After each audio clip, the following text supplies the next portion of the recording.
आप देख रहे हैं इंडिया टाउन न्यूज, भारत की बात। नमस्कार, आप देख रहे हैं इंडिया टाउन न्यूज और मैं हूं आपके साथ मर्सी। स्वागत करती हूं हमारे खास बुलेटिन राजधानी सरकार धानी में। चलिए बुलेटिन की शुरुआत करने से पहले एक नजर आज की हेडलाइंस पर।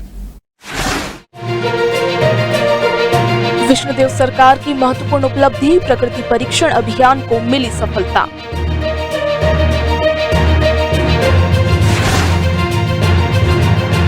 मेडिकल पीजी प्रवेश प्रक्रिया निरस्त, हाईकोर्ट ने नए सिरे से काउंसलिंग के दिए निर्देश।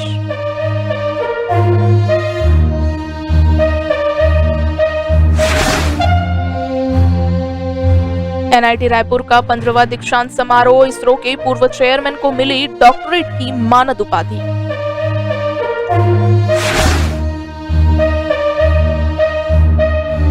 पुलिस की वर्दी में हुई ठगी, सस्ते में जमीन दिलाने के नाम पर करोड़ की ठगी को दिया गया अंजाम।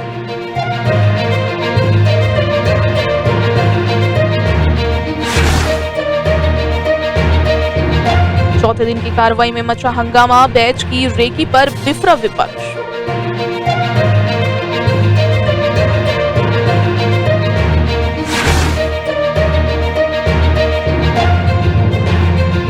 बारहवीं की बोर्ड परीक्षा कल से शुरू, नकल रोकने के लिए किए गए कड़े इंतजाम।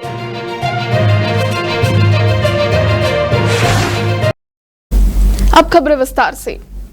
प्राकृतिक संसाधनों की सुरक्षा और सतत विकास को सुनिश्चित करने के लिए छत्तीसगढ़ में प्रकृति परीक्षण अभियान चलाया जा रहा है। इस अभियान का मुख्य उद्देश्य पर्यावरण संरक्षण, जैव विविधता का संरक्षण, जलवायु परिवर्तन के प्रभाव का अध्ययन और प्राकृतिक संसाधनों का सतत उपयोग सुनिश्चित करना है। मुख्यमंत्री विष्णुदेव साय ने कहा, प्रकृति परीक्षण अभियान केवल सरकार की योजना नहीं है, बल्कि यह जनता के सहयोग से सफल हो रहा है। हमने गांव में स्थानीय लोगों को इस अभियान से जोड़ा है ताकि वे अपने पर्यावरण की सुरक्षा के प्रति जागरूक हो।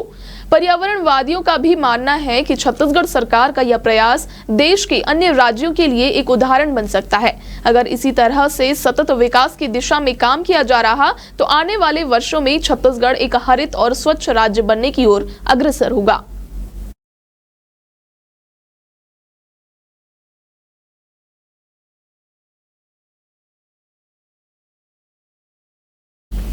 छत्तीसगढ़ में मेडिकल पीजी प्रवेश प्रक्रिया को निरस्त करते हुए हाईकोर्ट ने नए सिरे से काउंसलिंग कराने के निर्देश दिए। हाईकोर्ट के फैसले से सभी प्रभावित उम्मीदवारों को लाभ मिलेगा। याचिका पर सुनवाई करते हुए चीफ जस्टिस रमेश कुमार सिन्हा और जस्टिस रविंद्र कुमार अग्रवाल की डिवीजन बेंच ने पाया कि निजी उम्मीदवार को कट ऑफ तारीख के बाद सीट आवंटित की गई, जो नियमों का उल्लंघन है। कोर्ट ने स्ट्रेट राउंड काउंसलिंग पर तत्काल प्रभाव से रोक लगा दी थी। इसके साथ स्पष्ट किया कि यह आदेश केवल व्यक्तिगत रूप से नहीं बल्कि समान स्थिति वाले सभी उम्मीदवारों पर लागू होगा। कोर्ट के आदेश के बाद अब मेडिकल पीजी प्रवेश के लिए दोबारा काउंसलिंग की जाएगी।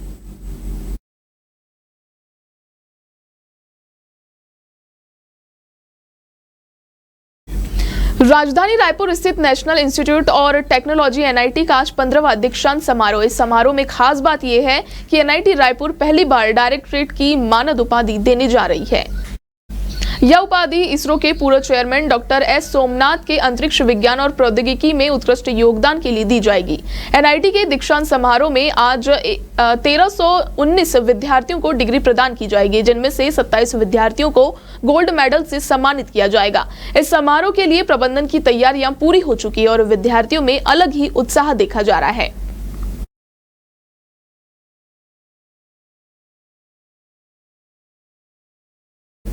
राजधानी रायपुर में एक चौंकाने वाला मामला सामने आया है, जहां एक पुलिसकर्मी ने ही अपने साथियों को करोड़ों की चपत लगा दी।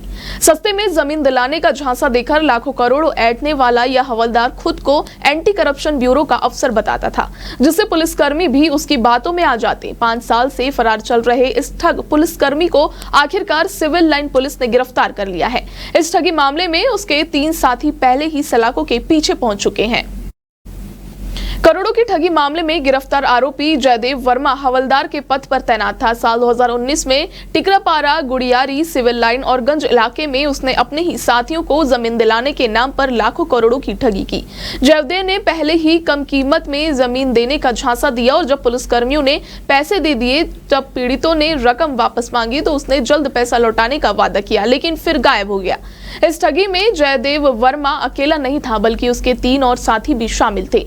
इनमें से एक राज कश्यप समेत 3 आरोपियों को पहले ही गिरफ्तार कर जेल भेजा चुका है।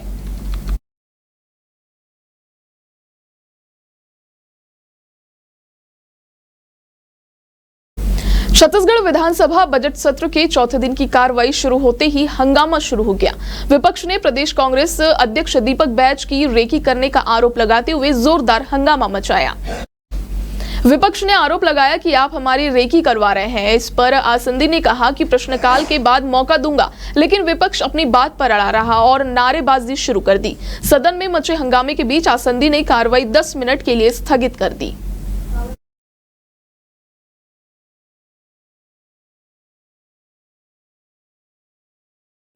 वक्त हो चुका है छोटे से ब्रेक का। खबरें और भी है, बने रहिए इंडिया टाउन न्यूज के साथ।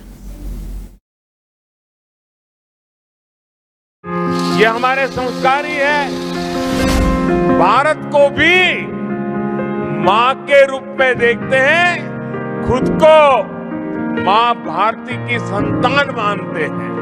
महिला सशक्तिकरण और महिलाओं पर होने वाले अपराधों पर लगाम लगाने शासन प्रशासन के साथ ही इंडिया टाउन न्यूज की मुहिम। अगर किसी भी महिला और लड़कियों के साथ किसी भी तरह के अपराध, ब्लैकमेलिंग, धमकी, दबाव बनाने की कोशिश, अनैतिक कार्य करने की मंशा या छेड़छाड़ आदि होती है या अपराध होने की सूचना मिलती है तो आप सभी बिना खौफ के अभिव्यक्ति ऐप पर अपनी शिकायत करें। ब्रेक के बाद आप सभी का स्वागत है। बढ़ते हैं अगली खबर की ओर। छत्तीसगढ़ बोर्ड की कक्षा 12वीं की परीक्षा 1 मार्च से प्रारंभ हो रही है। 28 मार्च तक चलने वाली परीक्षा में प्रदेश से 2,40,341 विद्यार्थी सम्मिलित होंगे। वहीं 10वीं की परीक्षा 3 मार्च से प्रारंभ होगी। छत्तीसगढ़ माध्यमिक शिक्षा मंडल ने बोर्ड परीक्षा की तैयारियां पूरी कर ली है। परीक्षा सामग्रियां सभी परीक्षा केंद्रों में पहुंच चुकी है। गोपनीय सामग्रियां सुरक्षा के लिहाज से संबंधित क्षेत्र के थानों में रखी गई है। 1 मार्च को कक्षा 12वीं के हिंदी पेपर से बोर्ड परीक्षाओं की शुरुआत होगी। परीक्षा का समय सुबह 9 बजे से दोपहर 12:15 पर निर्धारित है।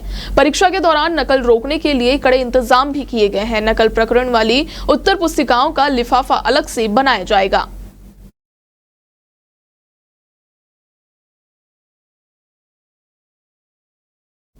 कांग्रेस के राष्ट्रीय महासचिव और पंजाब प्रभारी पूर्व मुख्यमंत्री भूपेश बघेल नई दिल्ली स्थित कांग्रेस मुख्यालय पहुंचे, जहां महासचिव कार्यालय में राष्ट्रीय मीडिया चेयरमैन पवन खेड़ा, पंजाब के पूर्व मुख्यमंत्री और लोकसभा सांसद चरणजीत सिंह चन्नी ने बघेल से मुलाकात की। बता दें कि नवनिर्मित कांग्रेस का मुख्यालय 9A कोटला मार्ग नई दिल्ली में स्थित है। महासचिव भूपेश बघेल कल नई दिल्ली से पंजाब के अमृतसर के लिए रवाना होंगे। 1 मार्च को पंजाब के प्रभारी बघेल चंडीगढ़ स्थित पंजाब PCC कार्यालय में प्रदेश कांग्रेस कमेटी की अहम बैठक लेंगे। साथ ही पंजाब के वरिष्ठ नेताओं से मुलाकात भी करेंगे। इसके अलावा अमृतसर में स्वर्ण मंदिर, राम तीर्थ मंदिर और दुर्गियाना मंदिर के दर्शन भी करेंगे।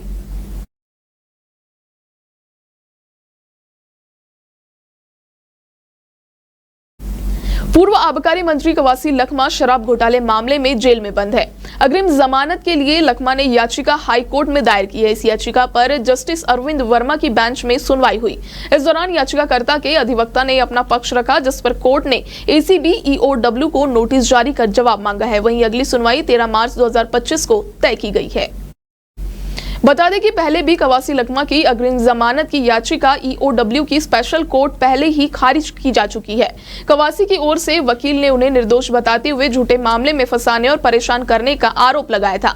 इस दौरान ED ने वकील के कोर्ट में अपने दलील पेश करते हुए कहा कि लखमा पूछताछ में सहयोग नहीं कर रहे हैं, ऐसे में उन्हें जेल भेजा जा सकता है। कोर्ट में ED के वकील ने लखमा पर आरोप लगाया कि उनका नाम इस शराब घोटाले से जुड़ा हुआ है।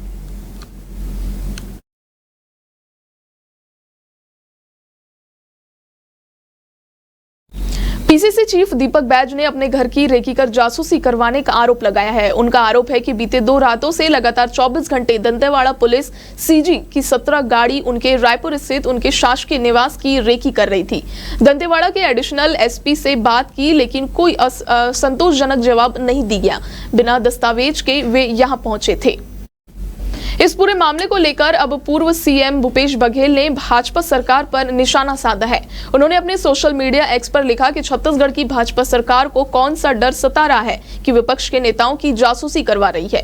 रायपुर में प्रदेश कांग्रेस अध्यक्ष दीपक बैज जी के घर की जासूसी करते हुए एक पुलिस अधिकारी को पकड़ा गया है। यह लोकतंत्र के प्रति भाजपा के अविश्वास का एक और उदाहरण है।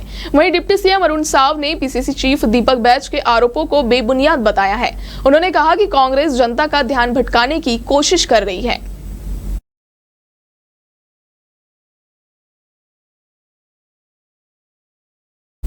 पूर्व आबकारी मंत्री कवासी लखमा के करीबी सुशील ओझा से भी ईडी ने 8 घंटे पूछताछ की।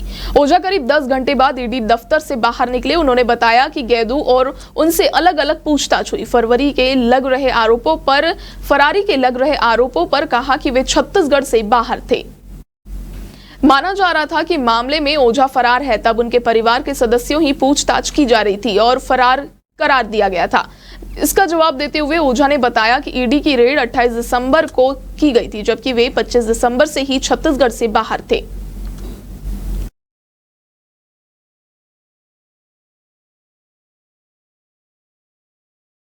आज के हमारे खास बुलेटिन राजधानी सरकार धानी में फिलहाल इतना ही। अब मुझे दीजिए इजाजत। नमस्कार। आप देख रहे हैं इंडिया टाउन न्यूज, भारत की बात।